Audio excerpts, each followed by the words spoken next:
Today, Russia conducted one of the largest coordinated assaults of the war, launching more than 450 drones and 45 missiles at Ukrainian cities, power plants, apartment buildings, and even substations linked to nuclear reactors were all deliberately targeted. Analysts assessed that the campaign aimed to degrade civilian morale and energy capacity, using darkness and fear as instruments of pressure. Ukraine responded with one of the largest aerial counterstrikes of the conflict, an operation so extensive it caused widespread blackouts inside Russia.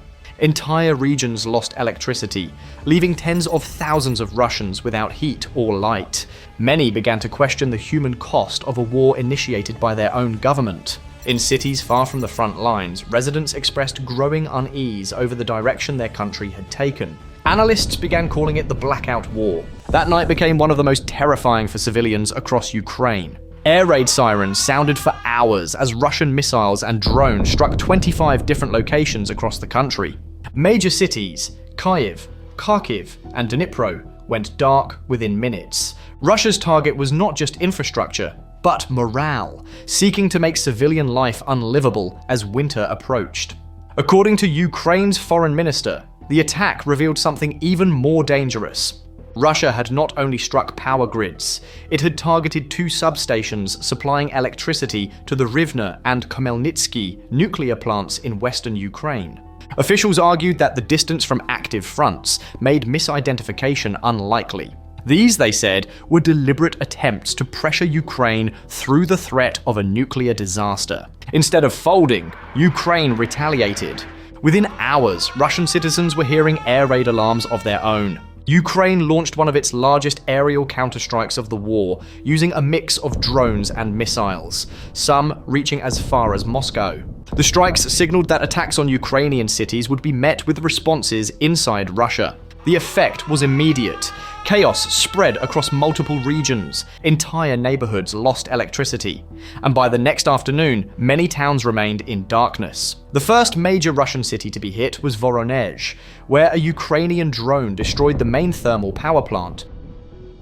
Thermal power plant number 1. Open source footage and satellite imagery appeared to show the plant engulfed in flames, with large sections of the city losing power. Residents reported multiple explosions throughout the night. Local social channels described repeated detonations, shaking windows, and car alarms blaring across the city. Many families took shelter away from glass as the bombardment continued. The strikes persisted through the night. When dawn broke, the same pattern emerged elsewhere. In Belgorod, Ukrainian missiles, reportedly Neptune systems, damaged another regional power facility. More than 20,000 residents lost electricity. Even pro-Russian telegram channels acknowledged that missiles had struck key infrastructure. However, the regional governor claimed that all missiles and drones had been intercepted and that visible damage came from falling debris. This mirrored previous instances where officials attributed destruction to debris rather than direct hits. The claim unraveled when daylight revealed the reality. The Belgorod power plant was burning. Russian military commentators later confirmed that there was significant damage to power and heating systems in the region, and the engineers were working to restore service. 12 hours later, the lights were still out. Further east, the Perm region also reported major blackout. Footage from residents showed transformers burning, leaving the city in total darkness. In Taganrog, the story was similar. The local power plant was still smoldering the next morning, evidence of how far Ukraine's precision strikes had reached inside Russian territory. While Russian cities scrambled to contain fires, electricity gradually returned to parts of Ukraine. 18 hours after Russia's initial attack, apartment blocks in Kyiv were lighting up again. Not every region was back online, but the stabilization came faster than many expected. These preparations contributed to faster recovery in several districts. For 3 consecutive winters, Russia has followed the same strategy, weaponizing cold and darkness. Each year, missiles and drones targeted Ukraine's power grid, hoping to freeze civilians into submission. But this winter, Ukraine had learned. Officials described a network of battery systems, totaling about 200 megawatt hours, designed to buffer short-term outages and buy engineers time to reroute power.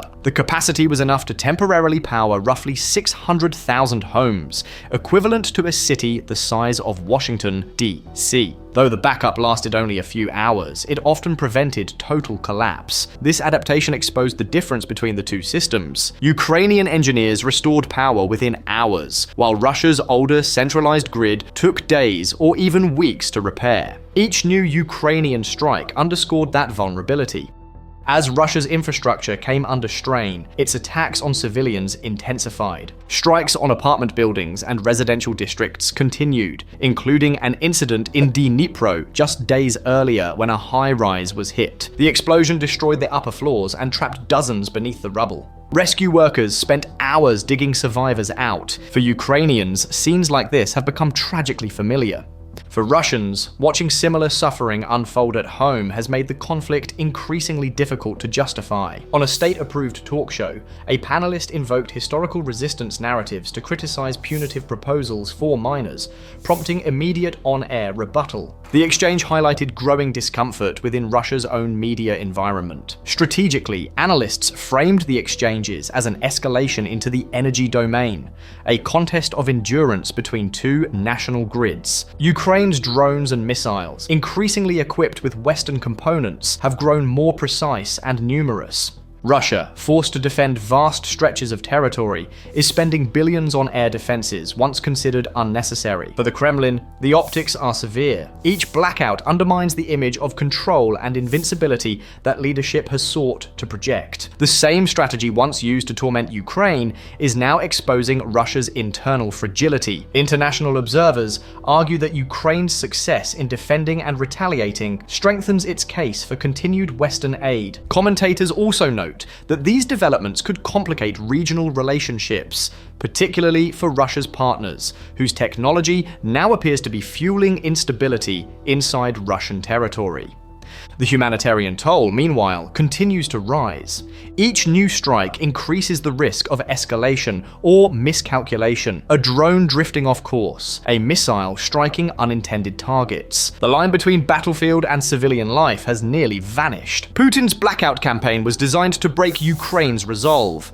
Instead, it strengthened it. Each outage is met with faster restoration. Each strike deepens public unity. The strategy meant to freeze Ukraine into submission has instead illuminated its resilience. Across Russia, citizens are now enduring the same hardships their government once inflicted on others: cold apartments and streets without light. Many regions have experienced power outages following strikes on energy facilities. The conflict has evolved into a struggle not just for territory, but for power itself: electrical, political, and moral. The campaign increasingly affects both nations, underscoring how an effort to darken one has cast a long shadow over the other.